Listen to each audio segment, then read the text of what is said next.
Hi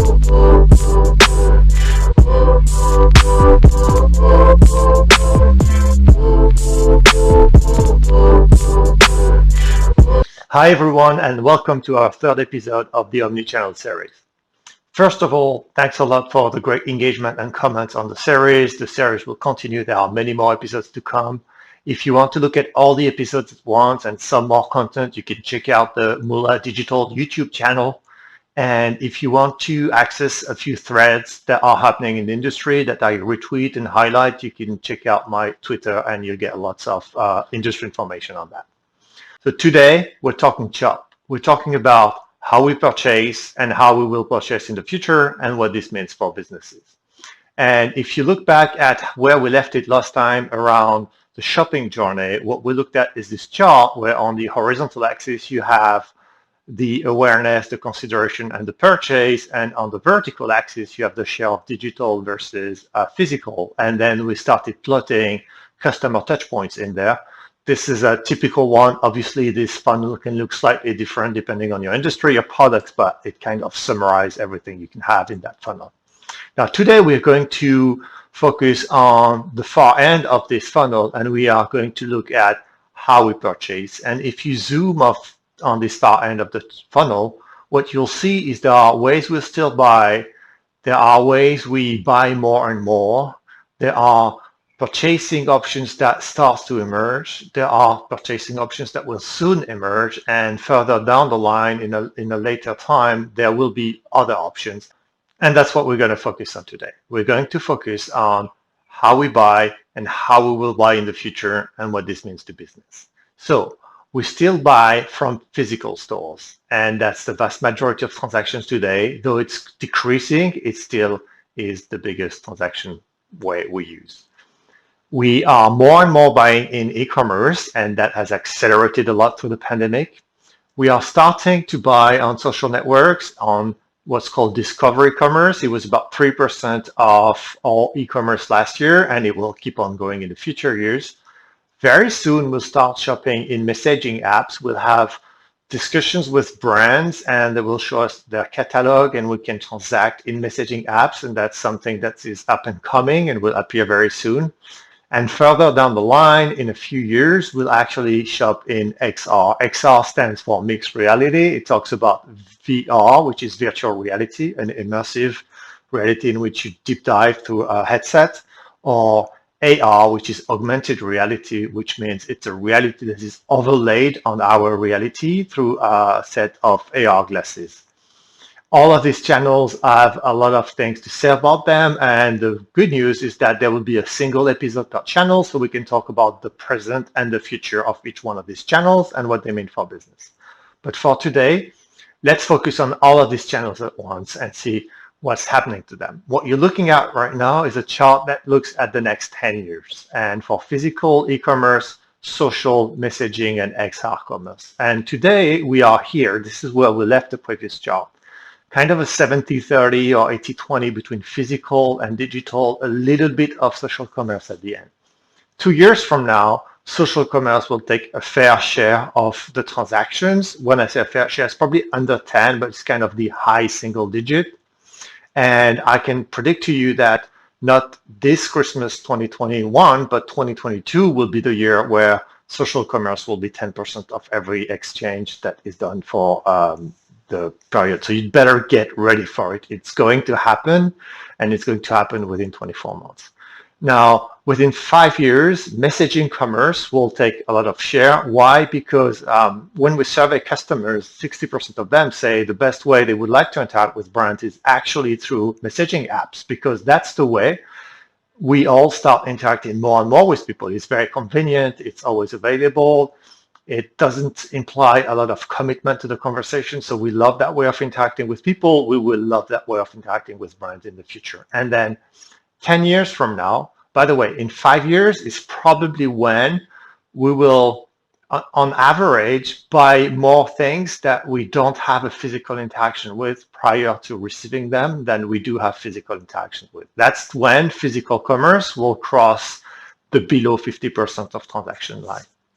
And then 10 years from now, what's going to happen, XR is going to kick in. XR, it's mixed reality once again, and we will start shopping in mixed reality because it's incredibly convenient. It's kind of the best of both worlds. It feels like it's physical, but it's not, so you don't have to go anywhere. So you get the huge catalog, pricing, engagement with the product, but you don't have to take your car and go somewhere, so that's going to take a lot of share.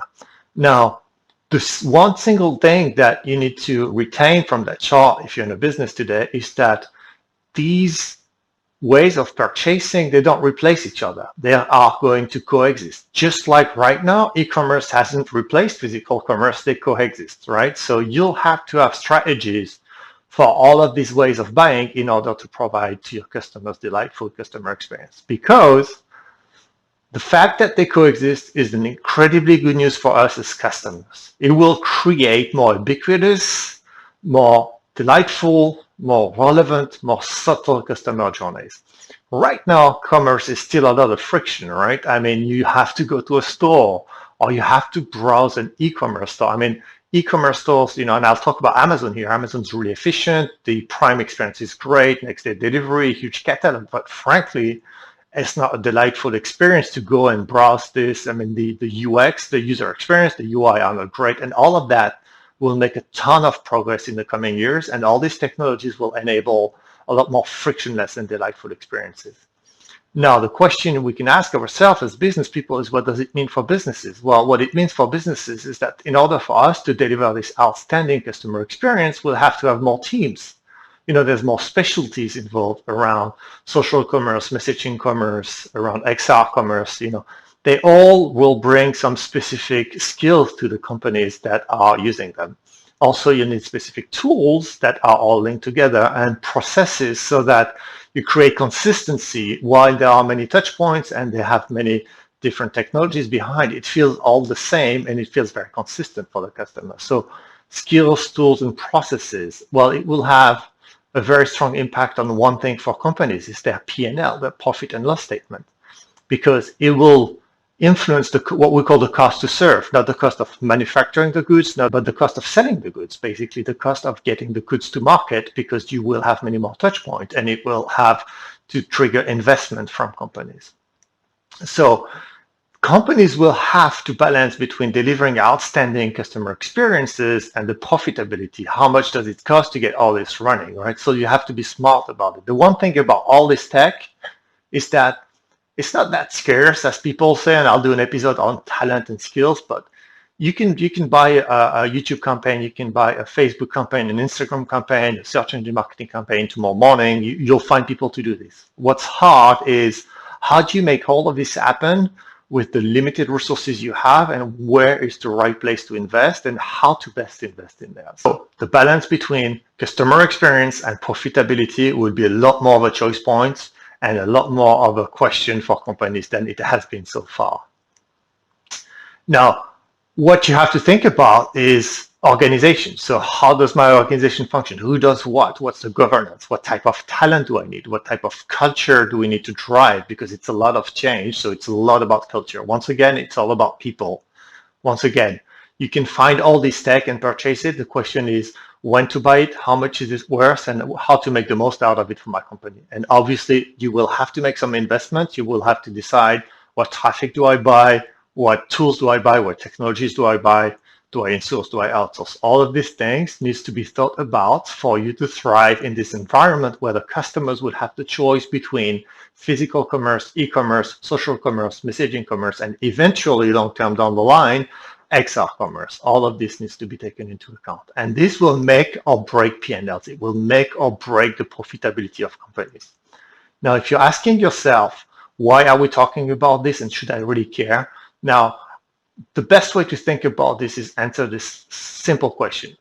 Knowing what you know today, what would be the business value of going all in into e-commerce 10 years ago? Not thinking about this, not starting to preparing your skills, not starting to preparing your company for all these shopping options is the same thing as being in denial 10 years ago that e-commerce was going to change the way we buy.